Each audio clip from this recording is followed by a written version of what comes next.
Ladies and gentlemen, welcome back to We Are Not Entertained, totally not recorded prematurely. So me and Tommy can enjoy our Christmas at all.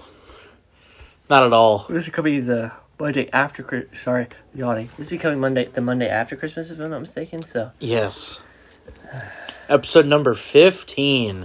And Tommy, did we pick a doozy to review this week? I have to take note that I did not pick this. You did. Yeah, I regret it as soon as the first segment happened. We reviewed the first ever Saturday Morning Slam from August 25th, 2012 on the CW as part of Vortex. Now, Tommy,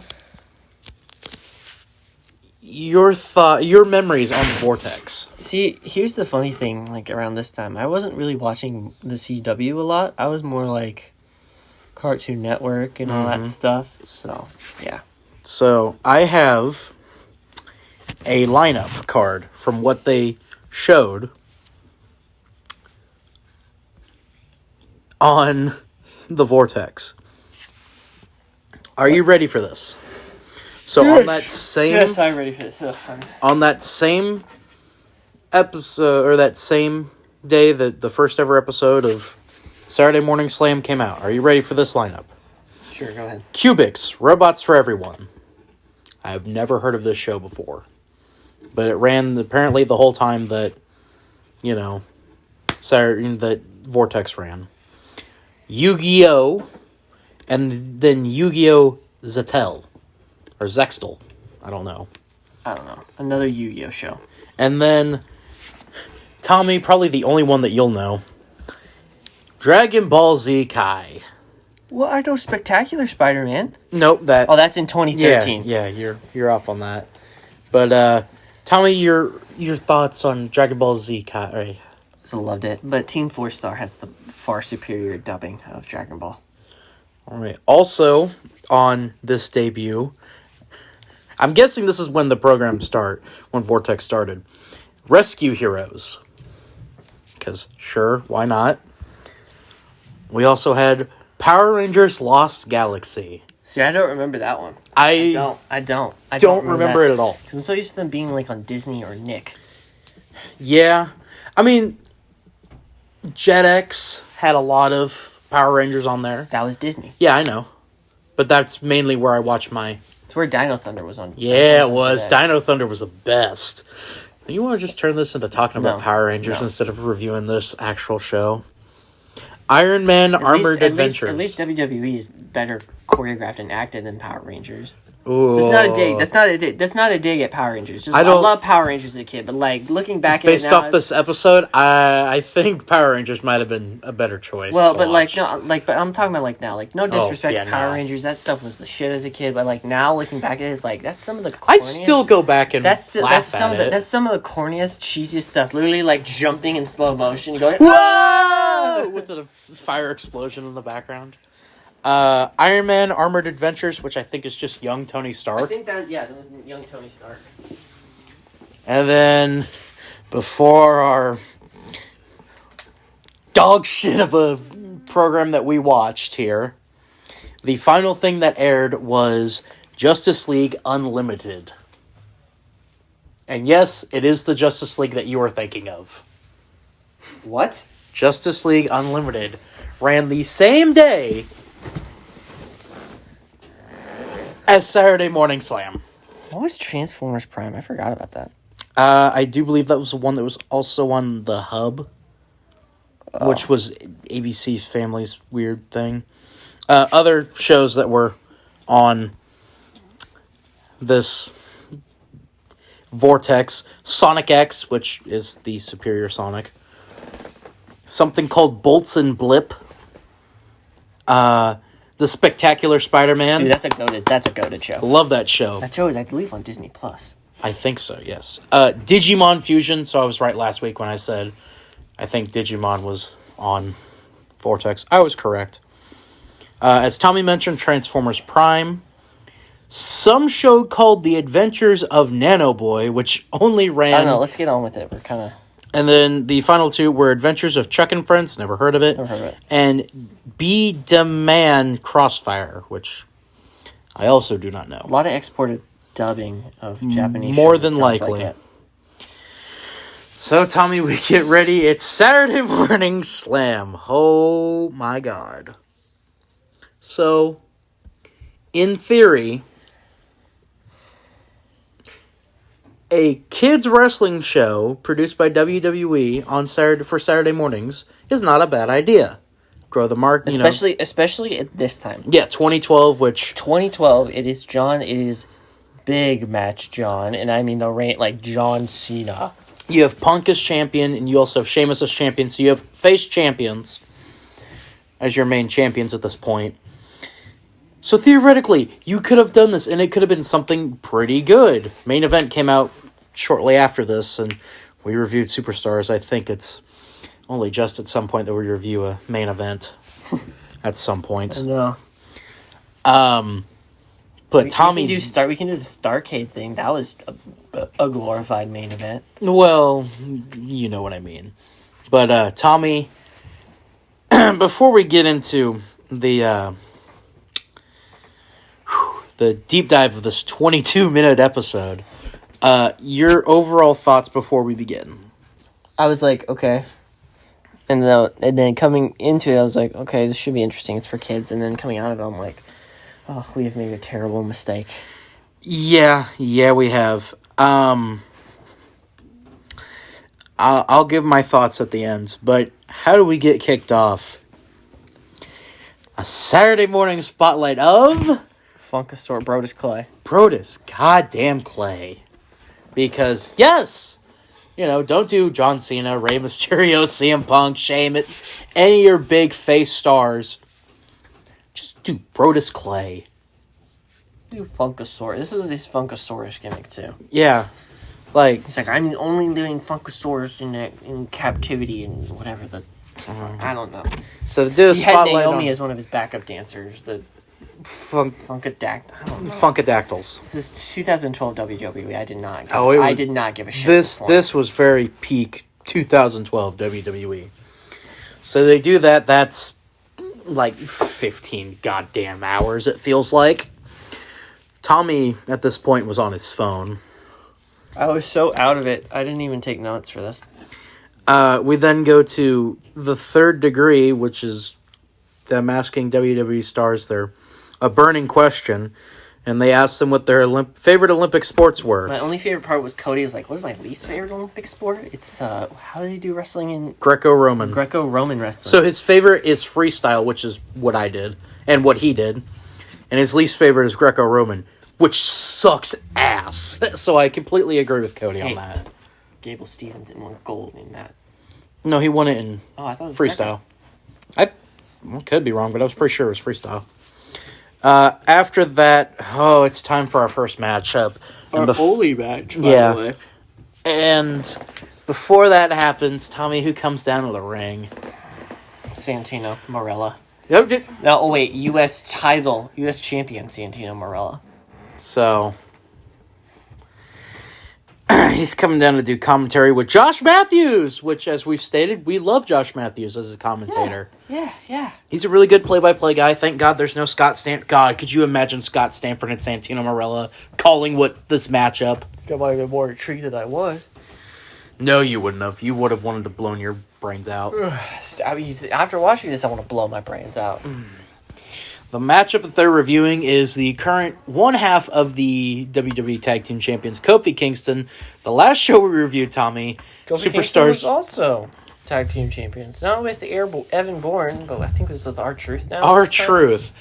It was shortly after this show that they would drop the titles to Team Hell No.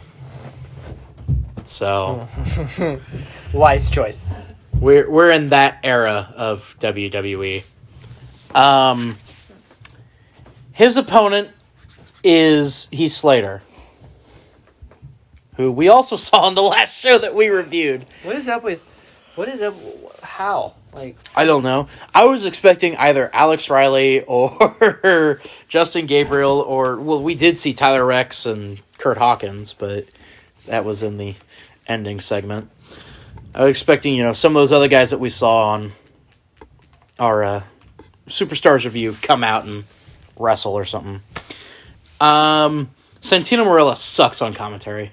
Agreed. And just overall. Agreed. I hate Santino Marella. I'm just going to say it now. Because you're a Cornette guy. You had that they had that little altercation with Cornette.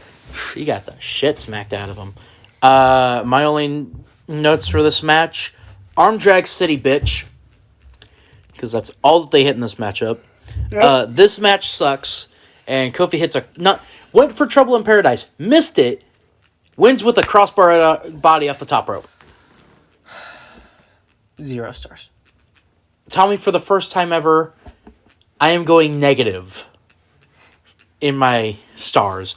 I went -2 stars. I'll do 0.1 star. Hold on, 0.001 star. You're not going negative? No. God, it was worth it. Worth it. By the way, this was a 2-segment match. Yes, and when they went to break, like, we'll be right back. I literally looked at Brock. I'm like, this is a 2 fucking segment match. Yeah. I was like, are you fucking kidding me? No. So after that, we get a Be a Star promo from the great city of St. Louis, which we will be at next month for the Royal Rumble.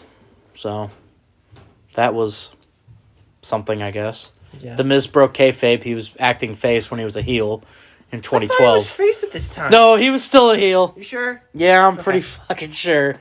He didn't turn face till 2013. After that, to end the show, we got a lip dub of WWE superstars singing some song. This show died the death it fucking deserved. You might have to blurt this out, but no, I'm not bleeping anything out. I was gonna say this is Wayne. We don't. You know this on Wayne. No, this word. I'm about ready to say. Oh, that word. Yeah, I might have to. This match. The show. This show in general was retarded as fuck. I don't know what we're reviewing next week, Tommy, and quite frankly, I don't think I want to know. I don't know either. I'll let you have a pick of what wrestling content you want to do. I think we should take a break after all that shit we just watched.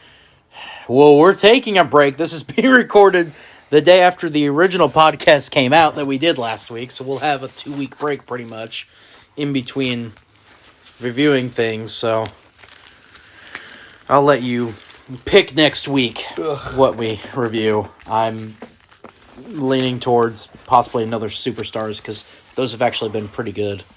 Give me a good one, please. A good Superstars? Good Superstars. I don't know. All the Superstars have pretty much been good. Like, you were surprised by last week's. Yeah, just because of the last match or whatever. Tag match was good. Alex Riley was good on that show. Yes. Gabriel and Slater were good. It was just that Hunico match that sucked. But, of course it was the Hunico match that sucked. He wasn't a botch machine! Of course it was the Hunico match. But still, though. It's because he was wrestling Ezekiel Jackson. Anyway. And now we'll cut it over to me if there's any other or any other news to mention in the world of wrestling. I doubt it. It's about Christmas time. It's Christmas time. Nothing happens around this time for wrestling. Unless Kyle O'Reilly decides to show up at AEW this week. That is pretty much the only thing that it could be. Well, you boys were wrong. Per usual, Pat, Brock, and Tommy are always wrong about a lot of things, it seems like nowadays. As AEW was quite eventful. As I'm recording this on a Wednesday, post-heartbreak of Mizzou losing both the bowl game and in basketball. Kyle O'Reilly has shown up in AEW in a run-in during a match between Adam Cole and Orange Cassidy, me and Tommy's favorite wrestler.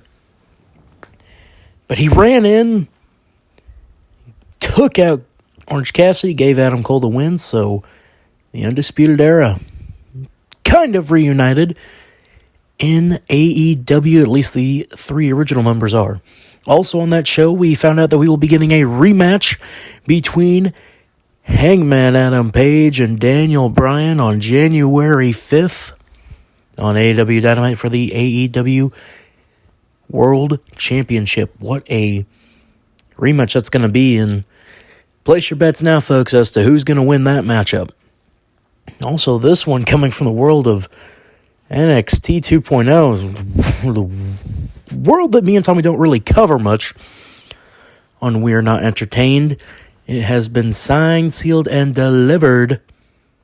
It'll be Roderick Strong versus Carmelo Hayes. Champion versus champion to unify the NXT Cruiserweight and the NXT North American Heavyweight title. It had been rumored that the Cruiserweight Championship might be going away. Well, what better way to do it than to give it to a young up-and-coming star like Carmelo Hayes, who I have pinned him as one of the future stars of NXT and future stars in WWE. Also, Grayson Allen has been doing a lot, including calling out AJ Styles, who showed up on NXT, and yeah, there's just a lot of weirdness going on in the world of wrestling. If more breaks, I will have it for you right here. So, cut over to Brock with more. Yeah, just a bit more happened. You have a new TNT champion in AEW. It's Cody goddamn Rhodes. Oh, sweet God. They really want people to hate him, don't they? Anyway, that is your new update from that, because Cody Rhodes has returned as the TNT champion. So we'll throw it on back over to Brock and Tommy to close out the show. Boys, send us home. Thank God. Otherwise, I've been Brock Gorton. I've been Tommy Haley. And when it comes to Saturday Morning Slam, holy fucking shit. I was not entertained at all. Stupid. I'm like Randy Orton. Stupid! To Kofi. Stupid! Have a wonderful Christmas, everybody. I hope y'all had a wonderful Christmas. We'll see you all for BTT. God, that sucked. Shit was so bad. But Vince was like, this is such good shit. No, I don't even think Vince said it was good shit. Well, are there fries in it? Are you eating fries on that? No, they're gonna dump it. Alright, bye everyone. Bye.